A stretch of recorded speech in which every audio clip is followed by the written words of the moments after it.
How cool is this place? I love my new condo. There's my laptop.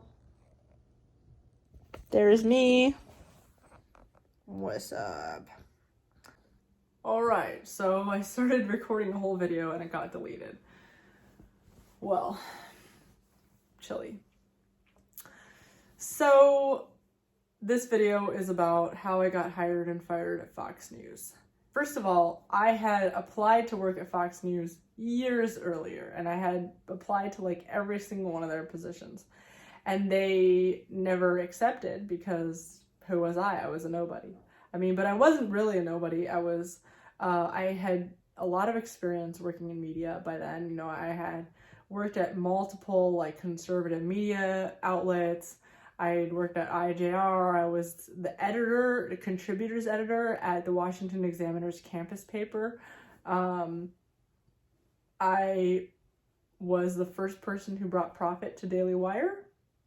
Believe it or not, I brought, I created viral content for Daily Wire from the very beginning. I was there since day one, and my news article was the one that it went viral, and it created the first stream of profit for Daily Wire.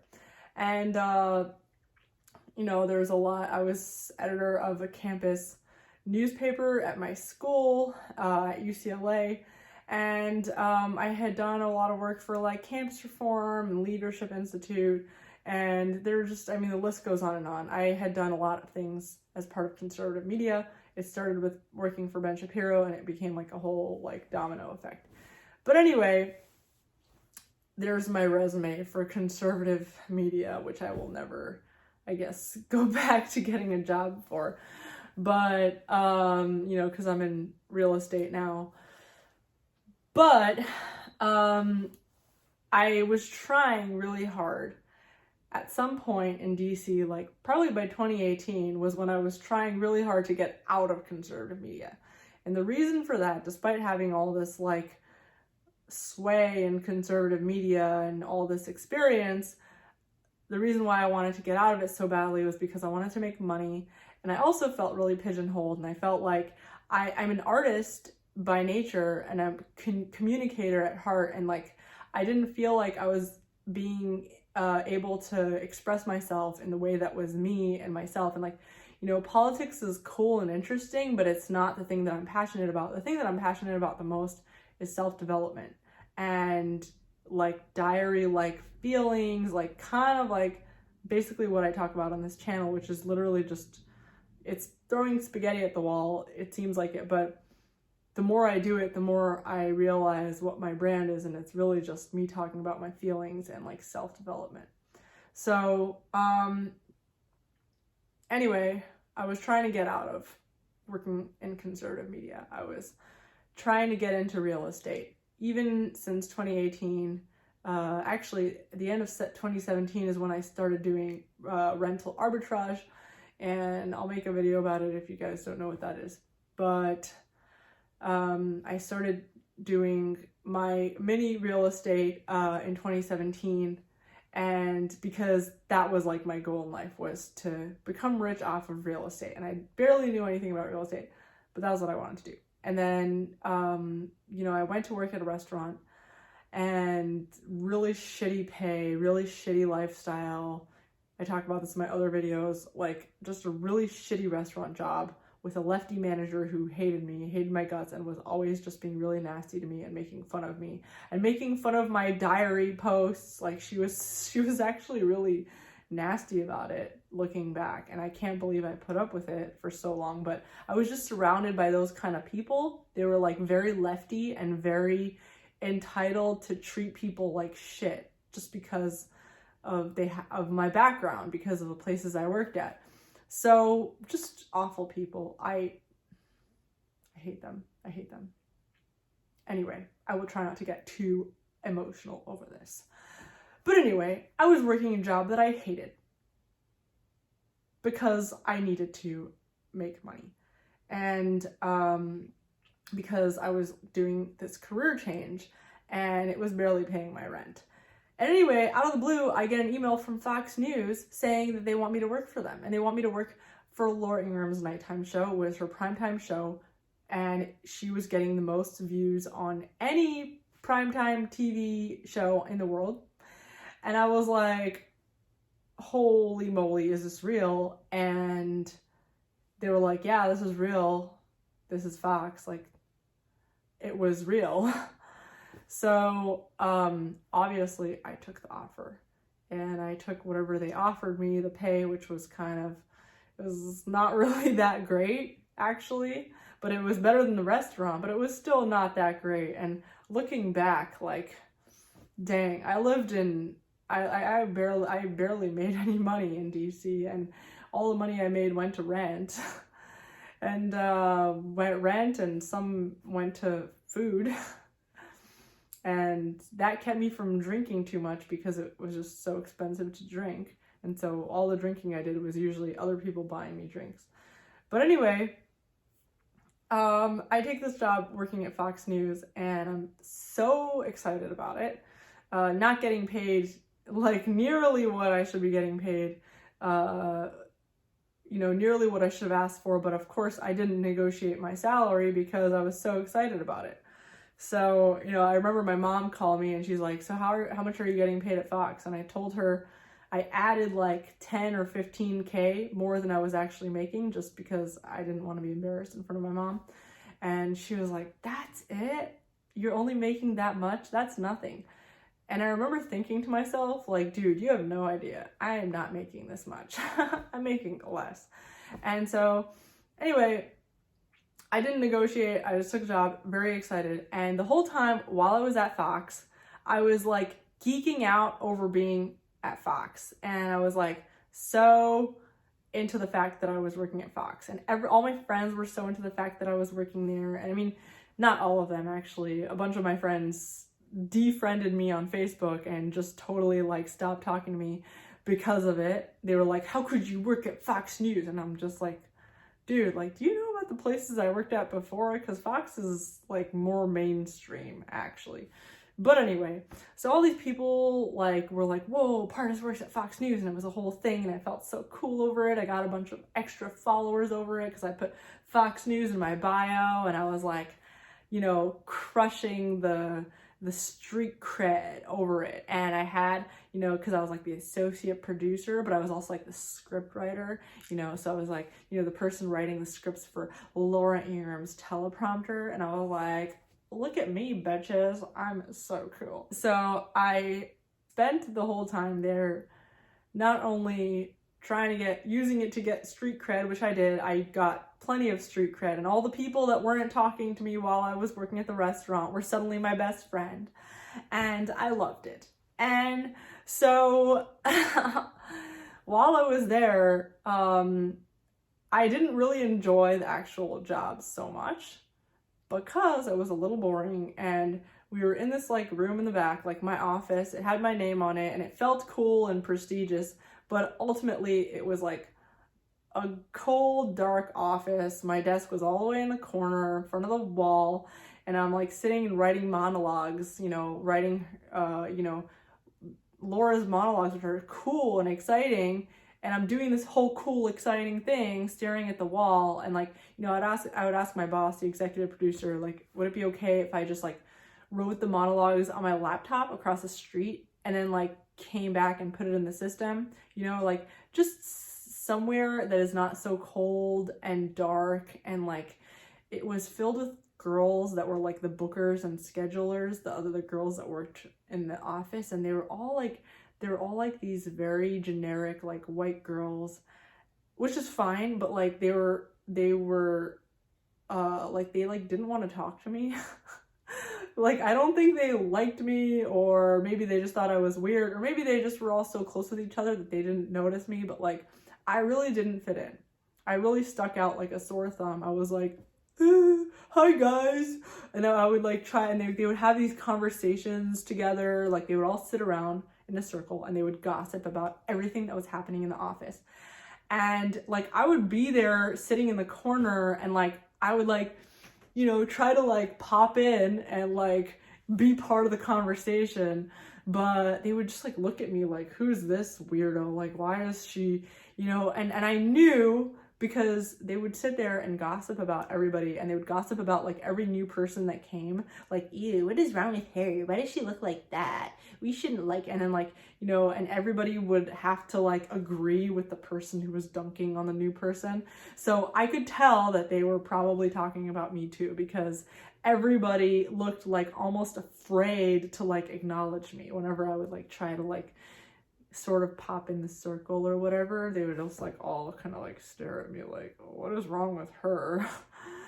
And so my goal, aside from trying to find a more creative environment for writing these monologues, which were like exciting things that like, it was so hard to get in the zone in this cold office, and we were there from 2 p.m. until 11 o'clock at night. I think maybe actually 1 p.m. sometimes. We'd go there earlier, until 11 o'clock at night at least. And we would just like sit there the whole time. Like they wouldn't want us to like be walking around or going to other places. So it was really hard to be creative as a writer, as a script writer.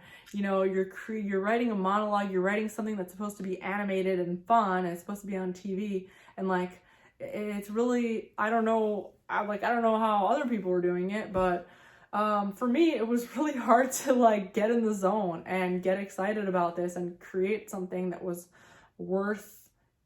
and I did create great things, but I don't know, like I was getting kind of depressed at that job. I really was getting depressed at that job because it was, and I was, you know, the weird thing is like at my shitty restaurant job, I wasn't actually getting depressed. I just was stressed out and I hated my life, but I wasn't like depressed. Like at this job, which was like supposedly supposed to be better and more prestigious, at the actual job, because I was just sitting in a desk in a cold office the whole time, and there was nothing to like keep me creative or anything. I just felt like kind of like I just kind of like always felt like depressed, and like it was really hard to get excited about anything or to come up with any ideas, which was my job. My job was to come up with ideas and to come up with words. But anyway, so in addition to that issue was the issue that I was just really trying hard to impress these people at the office and be part of the, you know, the Fox News schedulers, bookers, like crew, and they were all like so cool, and they all like were so stylish, like all the girls, they like looked so pretty. They came in and they always had like a different dress and whatever, and like I really wanted to be friends with them and be part of their, but like I think they just thought I was weird, and I was the first girl who was in that desk. It was always, apparently before me, there was always like a dude, and they didn't like the guys that were working there, and apparently they asked Laura, can we hire a girl instead? And that's why they hired me.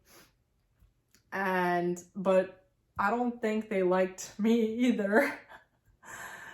So I'm sorry I'm taking so long to talk about this. But anyway, I think Laura liked me. I don't know if I'm being delusional about this, but every time, you know, Laura would always like tell the girls like they needed to be dressed up better, or they needed to fix this, fix that. You know, she was always yelling at someone that they didn't do a good job at this or that, but she was never yelling at me. She never yelled at me. And in fact, whenever I made a mistake on the script, she would blame it on everybody else. She would blame it on this guy, that guy, and sometimes I would be like, hey, like, you know, I'd try to like speak up and say that like, that was my mistake, not that guy's mistake, and everyone would shush me and be like, shh, like don't mention it. And so like, and everyone was so afraid of Laura. They were all afraid of her. Like she would come in and everyone would like scramble, the queen, her royal highness is coming. And they would say it sarcastically, but like they were all so afraid of her. And she was really nice to me. She was oddly, like I was like told that I should be afraid of her, but I wasn't afraid of her because she was really nice to me. And she seemed, and maybe she was not, you know, maybe she was thinking things behind my back or whatever, I don't know, but I think she liked me, to be honest. And I really don't understand WTF was happening at that office. I'm trying not to curse. But I really don't understand what was happening in that office, what was going on there. Everybody was really hush hush.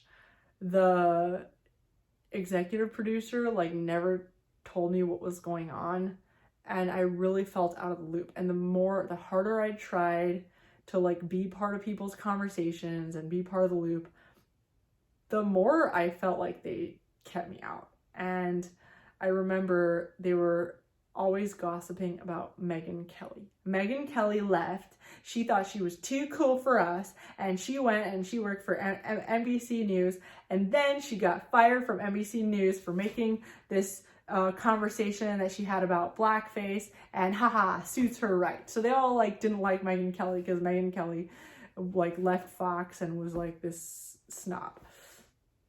So I was trying to be cool. And I remember it was like around Halloween time.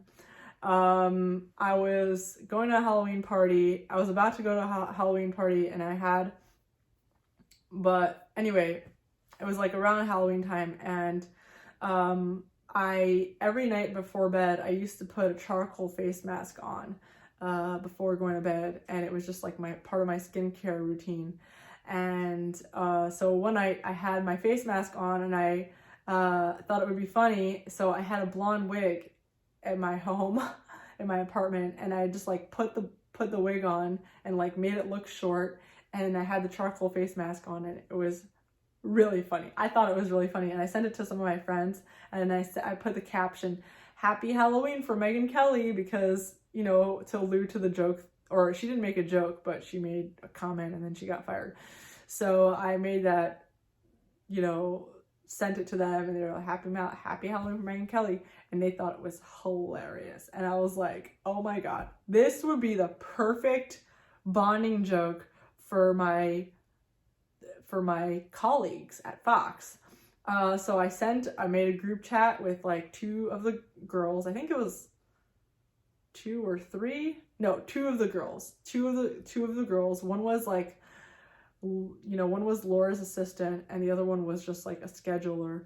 And I sent it to them. They were both like queen bees, so, you know, I felt like if I could get in with them, you know, I'm good with the crew.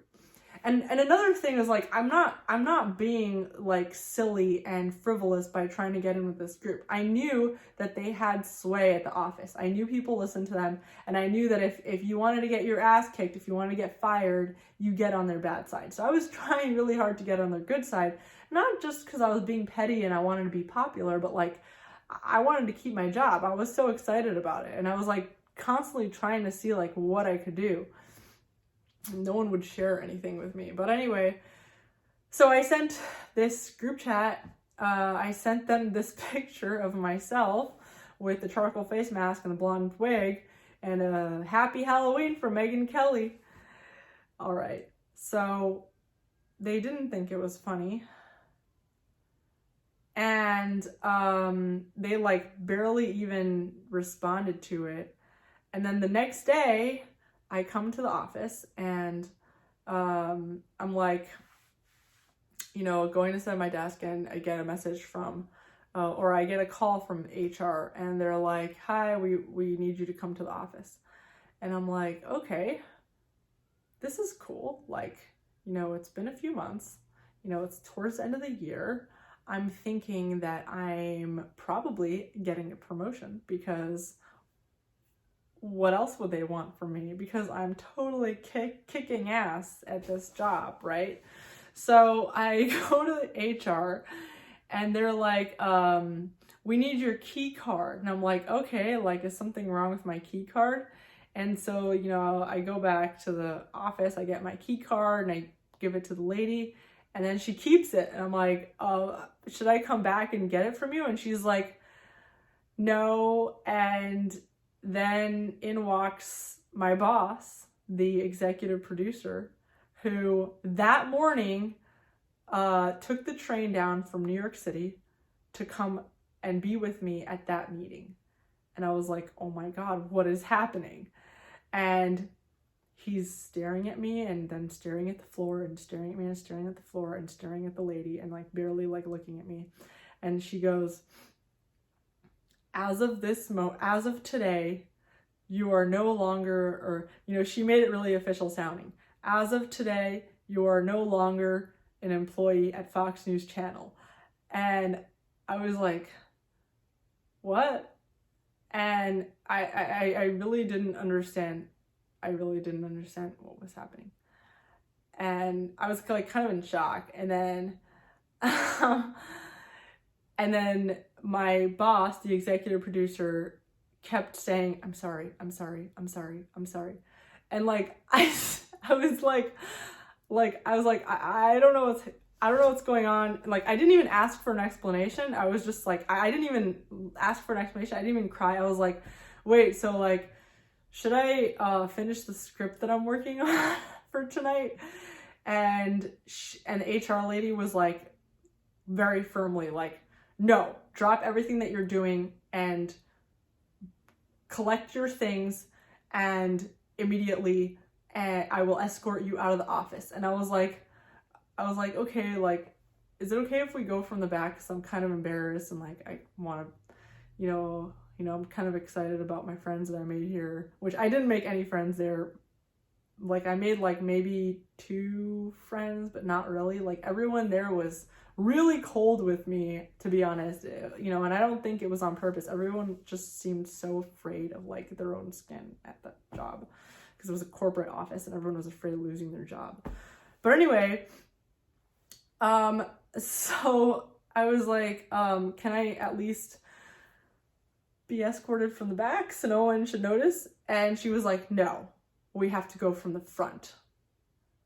And so I start going back to my office to get my things, like confused as hell. And, you know, like my boss, the executive producer, walks me out continuously saying, I'm sorry, I'm sorry, I'm sorry. And I don't even know what he's sorry for. But anyway, I'm sorry, I'm sorry. And then he's like, and then stupid me, I'm like, yeah, don't be sorry, it's fine. I don't even know why I even got this job in the first place. Like, I felt lucky to even be here. Like, don't worry about it. I'm glad I even got this experience. And like, and then I go to the office like a dumb, I don't even know, collect my things, put it in my stuff, and be escorted out through the front by the HR lady, and like in front of everyone, and everyone's like staring at me as I'm like walking by. And like, by the way, ever since I left, like, you know, I got a PR job that paid me like significantly more, but part of my job in PR was to get people on TV. And all those people who saw me being marched out the front avoided me like the plague. So it was so hard to get people on TV. It was so hard to like reach these people that I used to work with because nobody wanted anything to do with me. Even the security guard was so afraid to like let me in the building. And I think they all heard about what happened. Like, you know, I'm still like confused as hell. Like, how did that happen so quickly? But like they really wanted nothing to do with me. And so yeah, she walks me out and I'm out, and I get another email from my boss saying, I'm sorry. Like, I think I got like 2 apology emails from the executive producer. I'm sorry. And then there was another, I'm sorry, let me know if you need help finding another job. And I was like, okay, thank you. And it was just so weird. And then, so then I like, you know, I'm like still confused. Like, why did I get fired? Why did I get fired? You know, I see my, you know, I try to file for unemployment, and then I see that I can't because I got fired for gross misconduct. Oh shit. Okay. So now, like, not only am I humiliated in front of the whole Fox News DC. I can't get unemployment. So anyway, I get a job. The first job I got was working for that lefty place, because Mediaite, which I told you about, and they're not super lefty. They're just middle of the road liberals. But anyway, because I was just so tired of conservative cancel culture. And yeah, conservative cancel culture is a thing. It's even worse than lefty cancel culture. So lefty cancel culture is like, if you're a conservative, lefties will cancel you, right? Conservative cancel culture is, if you're a conservative, conservatives will cancel you so hard so that maybe they might not get canceled by lefties. Conservative cancel culture is way worse than lefty cancel culture, because it's usually done by the person sitting next to you. Being stabbed by the person sitting next to you is much worse than being stabbed by the person across from you, where you have people supporting you, you have people around you, you don't feel that crazy because you're like, oh, that's my enemy. But then when you're a conservative and conservatives are constantly canceling you because they don't want to be labeled as, this or that, that's when you're just like, you're like, I'm not safe. You know what I mean? And I didn't do anything wrong. I'm not a bad person. I didn't do anything wrong. I'm not ashamed of anything. And I spent so much time feeling ashamed for something that I should not have ever been ashamed of. I didn't do anything wrong. I was not trying to hurt anybody. I was not being offensive in any way. I was trying to play into this, I was trying to make good with the people at my office and make what I thought was a funny joke. I don't know, And so anyway, I get pissed off at conservative cancel culture. So I go and work for a lefty newspaper, they were really nice to me, and they didn't cancel me, even when I deserved to be canceled, because I was way more unfiltered when I worked at Mediaite than any other place. Mediaite was genuinely nice to me. They were nice to me. They let me say all my crazy conservative shit. My favorite thing to do while I was at Mediaite, because it was a more liberal outlet, so we were making fun of conservatives. So my favorite thing to do was write articles bashing Fox News and calling Fox News racist. So we'd write all these stuff about Fox News being racist. And I enjoyed doing that, because I knew while I was at Fox, they were constantly firing people.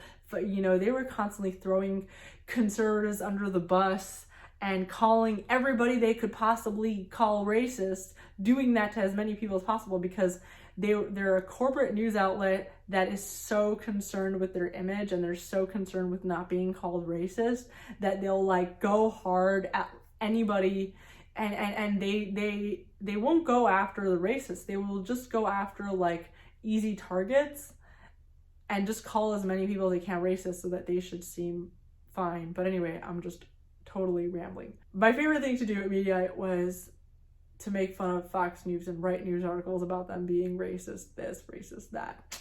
I liked it, playing their own game against them. And multiple times, the PR people at Fox News would email me and be like, hey, Pardes, can you please fix the article that you wrote about us, and don't make it seem like this, and don't write, I would be like, who are they? They humiliated me over nothing, and I get to write, I'm not working for them anymore. I can write whatever I want about them. I can write whatever.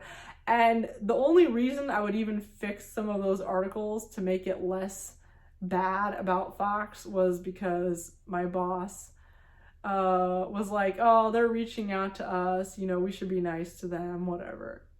But otherwise, I wouldn't have.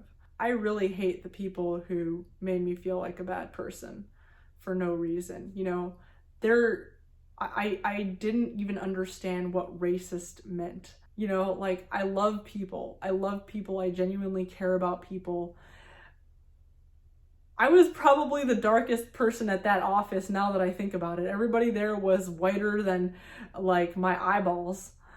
I was the darkest person at that office, and you know, to cover their own asses, they allowed themselves to, you know, be, and I'm sure they wanted to fire me anyway. I'm sure they didn't like that I was bringing so much attention to my job because I was really using it a lot for street cred. So I'm sure, you know, they didn't, I'm sure they probably had other reasons they wanted to fire me. And this was like the cherry on top. They're like, this girl is causing us too much problems. But, you know, they never tried to have a conversation with me. They never,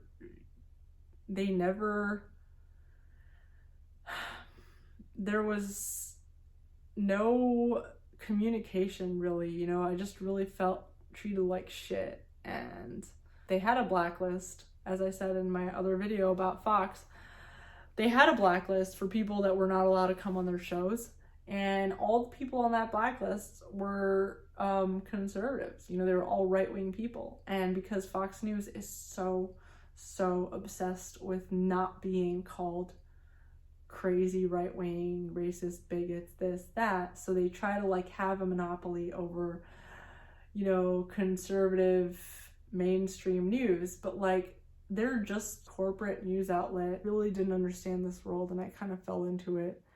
And, you know, I stay far away from very liberal or left-leaning people. Even the nice ones, I try to stay away from them as much as I could, because, you know, ultimately nothing good comes out of it. You know, there's always going to be some kind of treating me like I'm a terrible person, or like, you know, some kind of alienation in some way. And like, you know, if it's not them, it's going to be their friends. If it's not their friends, it's going to be their family members.